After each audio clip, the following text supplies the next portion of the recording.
One के जंगल में टूनी चिड़िया अपने पति बुलबुल कबूतर के साथ रहा करती थी।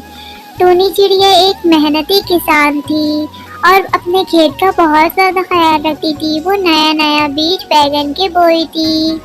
टूनी चिड़िया अपने पति का भी बहुत ज़्यादा ख्याल करती थी, क्योंकि उसका पति कोई भी भारी सामान नहीं उठा सकता। उसे एक बहुत बड़ी बीमारी थी, ना वो इतना खास चल सकता था और ना ही कोई मेहनत कर सकता था। जब भी टूनी चिड़िया अपने पति का बहुत ख्याल रखती थी और घर के पालन पोषण के लिए एक किसान के काम भी करती थी और अपना कारोबार भी करना शुरू कर दी थी। बैगन के बीज नए नए बोई थी।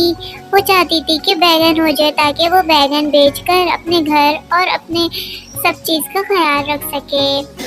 अरे टूनी, मुझे जो बैगन के बीज मिले थे, तुमने क्या अपने खेत में बो दिए?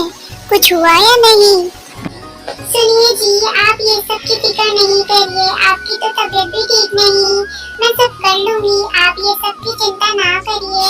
वैसे तो मैंने बैगन के बीज कल ही रात को बो दिए थे और आज सुबह सुबह पानी भी डाल कर आई हूँ। अब देखिए क्या होता है। परंतु टूनी चिड़िया और लूसी कबूतर के कोई भी बच्चा ना था। जब भी टूनी चिड़िया बड़ी ही परेशान रहती थी, क्योंकि उसके बुढ़ापे का कोई भी सहारा ना था। सुनिए जी, आप यहीं आराम करिए। मैं आपके लिए दवाई और दाना पानी का इंतजाम करके आती हूँ। इसी तरह वक्त गुजर जाता है और चंद माह गुजरने के बाद जब टुनटुनी अपने खेत में आती है तो देखती है इतने सारे बैगन हो गए थे और पूरे बैगन से हरा भरा खेत था। सभी पक्षी उसके बैगन को देख ही रहे थे और टूनी चिड़िया भी देख रही।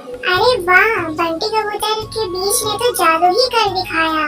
चंद माह में ही मेरे पूरे बैगन की खेत हो गई और पूरी जगह बैगन ही बैगन छा गया। अब तो मैं इतनी अमीर हो जाऊंगी और मैं सबका ख्याल भी रखूंगी। अब तो ये सारे बैगन तोड़कर मैं मार्केट में जाकर बेच दूंगी और रातों रात अमीर हो जाऊंगी।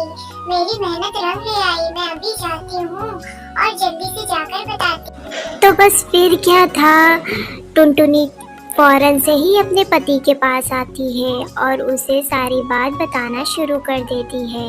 बंटी जी, आपके बीच ने तो जादू ही कर दिखाया। पूरे जंगल में सबसे ज्यादा बैगन मेरी ही हुई है और मैंने इतनी मेहनत जो की थी, आखिर मेहनत तो रंग ले आई।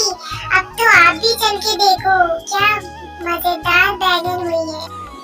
चलो चलो चलते हैं, हम लोग देख कर आते हैं। ढोलकपुर के जंगल में टुनटुनी अपनी बेटी सुनहरी और अपने पति के साथ रहा करती थी और उसका पति पकोड़े बेचा करता था। पकोड़े ले लो, पकोड़े ले लो, बहुत मजेदार और मजेदार पकोड़े ले लो। आ जाओ, पकोड़े ले लो।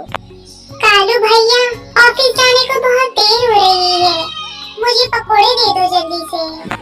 अरे लूसी बहन, मैंने तो पकोड़े आलू भिंडी समोसे सब डालकर बनाया है और बहुत मजेदार पकोड़े बनाया है। ये लो, जल्दी से खा लो तुम पकोड़े। अरे वाह, ये परवल के पकोड़े तो कालू भाई आपने बहुत ही मजेदार बनाया है। तुम्हारे पकोड़े की तो बात ही नहीं है।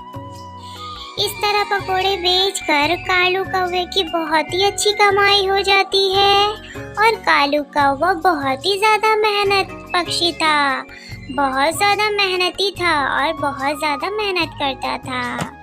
उसकी मेहनत से उसके परिवार बहुत ही ज्यादा अच्छी जिंदगी गुजार रही थी और बहुत ज्यादा खुश थी। एक दिन कालू कौवे की बेटी सुंदरी उससे कहती है, पापा पापा, मैं भी आपके साथ पकोड़े बेचने चलूंगी। अरे तू क्या करेगी काम पर जाकर? तेरे बाबा तुझे देखेंगे या ग्राहकों को? चल जा बाहर जाकर बच्चों के साथ खेल। मुझे बच्चों के साथ नहीं खेलना, मैं तो अपने बाबा के साथ दुकान पर जाऊंगी। कोई बात नहीं टुनटुनी, तुम फिक्र ना करो, मैं इसको दुकान पर लेकर जा रहा हूँ अपने साथ। थोड़ी देर बाद तुम इसे आकर ले जाना। तो बस फिर क्या था, टुनटुनी इस बात को मान जाती है और कालू कौवा और सुनहरी दोनों वहाँ से चले जाते हैं।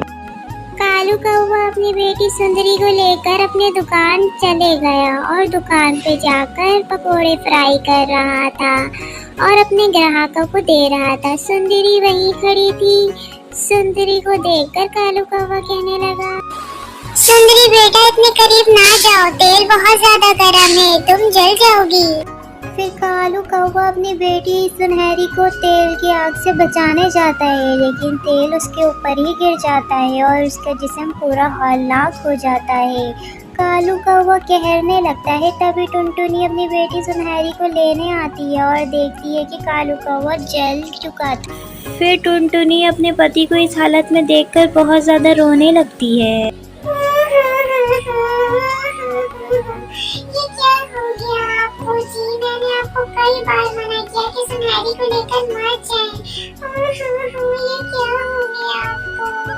कालू कौवा बहुत ही ज्यादा जल चुका था और वो कुछ भी काम करने के काबिल नहीं रहा। इसी तरह कालू कौवा के दुकान बंद हो जाते हैं और कुछ दिनों के बाद